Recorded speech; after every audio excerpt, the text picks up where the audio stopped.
नमस्कार। मेरा नाम सौरभ राज है। ज़िंदगी जिंदाबाद विद सौरभ के इस यूट्यूब चैनल पे मैं आपका स्वागत करता हूँ। वैसे युवाओं के इश्यूज़ पे, युवाओं के मुद्दों पे बात करने में मेरी दिलचस्पी बहुत ख़ास है।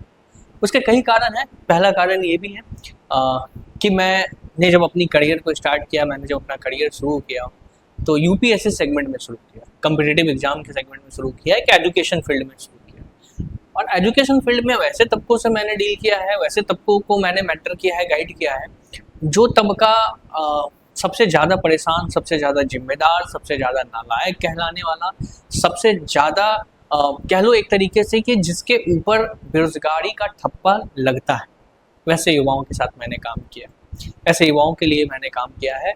तो एक इसमें भी मेरा जुड़ाव है कि मैंने लगभग पिछले 3-4 सालों में लगभग 2000 से ज़्यादा युवाओं से मिला हूँ जो यूपीएससी और विभिन्न परीक्षाओं की तैयारी करते हैं, और उनके मुद्दों का एक क्रक्स मुझे मालूम चला है। जो कह सकते हो कि एक कॉमन प्रॉब्लम जो फेस करते हैं, चाहे वो जेन जी हो या हमारे जैसे 90 के दशक के बच्चे हों, या 20s में, बहुत अर्ली 20s में जन्म लिए हुए बच्चे हों। जैसे 90 के दशक की अगर मैं बात करूं, तो दूसरा कारण ये भी है कि मैं इसलिए भी युवाओं में दिलचस्पी रखता हूं कि मैं उस दशक में जन्म लिया जब इंटरनेट उसी के इर्द गिर्द जन्म लिया था। भारत में पब्लिकली इंटरनेट एक्सेसिबल हुआ था 15 अगस्त 1995 में, 1995। तब से लेके आज तक इंटरनेट का लगभग 2023 के डेटा के अनुसार देखें तो लगभग 900 मिलियन पब्लिक यूजर्स हो चुके हैं। टेक्नोलॉजी मेरे साथ साथ बड़ा हुआ, डेवलपमेंट मेरे साथ साथ बड़ा हुआ, मॉडर्निटी मेरे साथ साथ बड़ा हुआ। तो हम एक कहते हैं कि बदलती हुई भारत और विकासशील भारत के साथ साथ मैंने भी अपने उम्र के दराजों को पार किया। तो ये भी एक कारण है कि मेरा जुड़ाव युवाओं के मुद्दों पे ज़्यादा होता है। तीसरा ये भी कारण है कि मैं बिहार से हूँ। बिहार में दियारा क्षेत्र, एक लखीसराय जिला है बिहार का, एक छोटा सा शहर है। छोटे से जिले मुंगेर जिला लोग जानते होंगे, मुंगेर से ही टूटा हुआ एक जिला है, मुंगेर से ही खंडित होकर के ये जिला बना है। और उसके बाद उस जिले में एक गांव है, एक प्रखंड है पिपरिया। पिपरिया प्रखंड के अंदर एक गांव है वलीपुर, रामचंद्रपुर जो गांव कहते हैं, वो गंगा के किनारे बसा हुआ एक गांव। दियारा क्षेत्र मानते हैं, जो युवा नहीं जानते हो या जो लोग नहीं जानते हो दियारा क्षेत्र किसे कहते हैं, तो मैं बता दूं। एक छोटा शहर होता है, छोटे शहर के अंदर एक गांव होता है, और गांव के अंदर जो होता है दियारा क्षेत्र होता है। गांव से भी दूर कह सकते हो, डिस्कनेक्टेड जो होता है वो दियारा क्षेत्र होता है। उस दियारा क्षेत्र से भी जो डीप अनडेवलप्ड हो, अंडर डेवलप्ड हो, उसे हम टाल क्षेत्र कहते हैं हमारे बिहार में।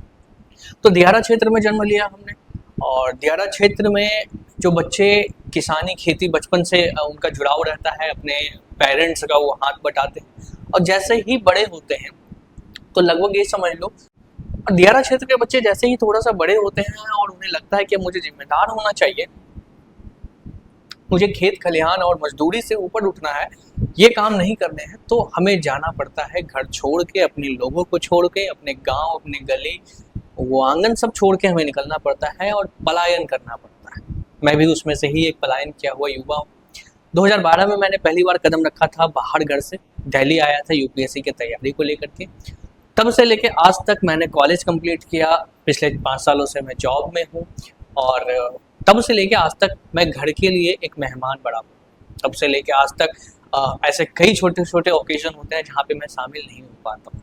कई ऐसे प्रॉब्लम्स होते हैं घर पे जिस प्रॉब्लम में मेरा कोई हिस्सेदारी, मेरी कोई भागीदारी नहीं रह पाती है। इसका कारण ये है कि हम घर से इतने दूर होते हैं और इतने डिस्कनेक्टेड होते हैं कि हमारे लिए तुरंत इमीडिएट जाना भी इम्पॉसिबल होता है। और दूसरा कारण ये भी है कि जो मेरा पर्सनल कारण है कि मैं इसलिए भी घर थोड़ा अवॉइड करता हूँ, क्योंकि मैं जब घर पे जाता हूँ मुझे घर बहुत लगता है। घर लगने का मतलब ये होता है कि मैं जब एक बार घर जाता हूँ, हफ्ते भर रह के आता हूँ, तो वो फिर पूरे महीने तक मुझे डिस्टर्ब रखता है। मैं काम में फोकस नहीं कर पाता हूँ, मैं पढ़ाई में फोकस नहीं कर पाता हूँ। तो ये मेरा पर्सनल इशूज। आप में से भी कई लोग ऐसे होंगे जो सुन रहे होंगे, जो पलायन किए हुए एक युवा होंगे मेरे जैसे, कहीं बाहर जाके पढ़ाई कर रहे होंगे, किसी बंद कमरे में अकेले रह के, या कहीं बाहर जा कर के आप नौकरी कर रहे होंगे किसी बड़े शहर में, किसी सिलिकॉन वैली में, है ना, जैसे बैंगलोर में, किसी टेक सिटी में, जैसे गुड़गांव, नोएडा, इन सब जगहों पे आप जॉब कर रहे होंगे। और कई ऐसे त्यौहार होते होंगे जिससे आपको छोड़ना पड़ जाता होगा। उस त्योहारों में आप घर पे शरीक नहीं हो पाते, उन त्योहारों में आप बस कहते हैं ना, दिवाली मेरा ना बहुत फेवरेट फेस्टिवल है। दिवाली पे लास्ट दिवाली में घर नहीं जा पाया, और जाने नहीं जाने का मेरा यही दूसरा वाला कारण था कि मैं जब घर जाता हूँ, हफ्ते भर रह के आता हूँ, तो मैं बहुत डिस्टर्ब रहता हूँ पूरे महीने भर। तो 2-3 हफ्तों तक मैं डिस्टर्ब रह जाता हूँ। और क्योंकि संघर्षशील हूँ, संघर्षरत एक युवा हूँ, तो मेरा ये मानना है कि मैं जितना कम डिस्ट्रैक्ट हो सकूँ उतना मेरे लिए बेनिफिशियल। दिवाली का दिन था, दिवाली मेरा सबसे फेवरेट त्यौहार है, और दिवाली में मैंने बस छत पे बैठ के रात बिताई है, पटाखों की आवाज़ सुन के, चकमगाते हुए छतों को देख के, दूसरे के छतों को देख के। तो ऐसा सिर्फ मैं अकेला नहीं हूँ, ऐसे बहुत सारे लोग हैं, हजारों नहीं मिलियंस में लोग होंगे जो त्योहारों में अपने घर नहीं जा पाते। तो ये 3-4 मुद्दे हैं जिस वजह से मुझे आज के युवा पीढ़ी से बहुत ज़्यादा लगाव है, और मैं युवा हूँ इसलिए भी लगाव है। वृद्धावस्था में आया नहीं हूँ तो उनके प्रॉब्लम्स को मुझे पता नहीं चल पाएगा। अपने अवस्था के युवाओं का प्रॉब्लम मैं जानता हूँ, अपने अवस्था के लोगों का प्रॉब्लम मैं जानता हूँ, और उस पर बात करना मुझे अच्छा लगता है, जिसके लिए मैं एक सीरीज शुरू करने जा रहा हूँ। चाहता हूँ कि आप लोग का अच्छा सपोर्ट रहेगा, उम्मीद करता हूँ कि आप लोग बहुत पसंद करेंगे उसे। हाँ, मैंने बहुत भयंकर लेवल की एडिटिंग नहीं कर सकता, सॉफ्टवेयर चलाना जानता हूँ, मैंने एडिटिंग भी सीखी है, सीखता रहता हूँ, सीखना मेरा काम है, और मैं सीखता ही रहता हूँ कुछ भी नया। तो एडिटिंग भी आता है, लेकिन समय का अभाव है, तो मैं बहुत एडिटेड वीडियो, यहाँ पे टेक्स्ट आ जाना, वहाँ पे टेक्स्ट आ जाना, मैं जब बोल रहा हूँ तो कोई मूर्ति बन के सामने खड़े हो गई, तो ये सब मैं नहीं कर पाऊँगा। बहुत नॉर्मल, बहुत साधारण शब्द रहेंगे, बिना एडिट किए हुए, बिना रुके, ये बहुत साधारण सा रहेगा। तो इस सीरीज़ में मैं चाहूँगा कि आप अच्छा सपोर्ट करें। आने वाले टाइम पे मैं अलग अलग मुद्दों पे बात करूँगा। मेरी अगली वीडियो, हर हफ्ते एक वीडियो मैं डालूंगा, क्योंकि समय का अभाव है जैसे मैंने बताया, और इसी में से बचा करके मैं बात भी करना चाहता हूँ अपने लोगों से। कारण ये भी है, सबसे बड़ा कारण ये भी है, मैं बता दूँ कि मैं ना अब बहुत अकेला फील करने लगा था अभी कुछ दिनों से। वो इसलिए भी क्योंकि मैं अकेले रहता हूँ, ऑफिस से आने के बाद खुद के लिए खाना बनाना, सब कुछ करना, और फिर अकेले रहता हूँ, और ऐसे बहुत लोग होंगे। दूसरा कारण ये भी है, इसी का दूसरा कारण इसी से जुड़ा हुआ ये भी है कि अकेले रहने की वजह से कोई ऐसा भी नहीं है कि जो फ़ोन करके मेरे हाल चाल पूछे। माँ के अलावा कोई जीवन में ऐसे लोग भी नहीं हैं। तो इस कारण से भी मेरा एक है कि मैं बोलना चाहता हूँ, मैं बात करना चाहता हूँ, कोई बात करने वाला नहीं है, तो मैं चाहता हूँ कि इसे यूट्यूब चैनल के माध्यम से मैं लोगों से बात करूँ, ताकि मेरा समय थोड़ा सा व्यतीत भी हो, और मैं आप लोगों से बात भी कर सकूँ। वन वे कम्युनिकेशन रहेगा, और जब आप कमेंट करेंगे तो वो 2 वे कम्युनिकेशन रहेगा। मैं बात करता रहूँगा आपसे, हर हफ्ते एक वीडियो लेके आऊँगा। अगला जो मैं, ये तो इंट्रोडक्टरी वीडियो था, अगला वीडियो जो मैं लाऊँगा वो ओवर थिंकिंग पे लाऊँगा।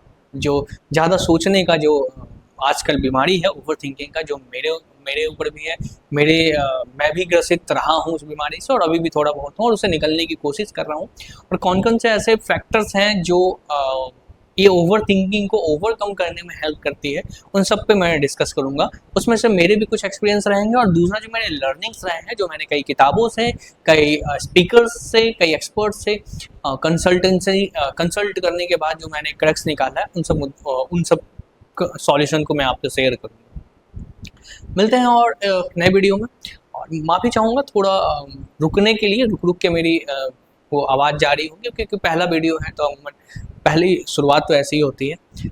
और मैं सच बोलता हूँ यार, मैं सच बोलने में बिलीव रखता हूँ इन सब मुद्दों में, कि जो हूँ सो हूँ।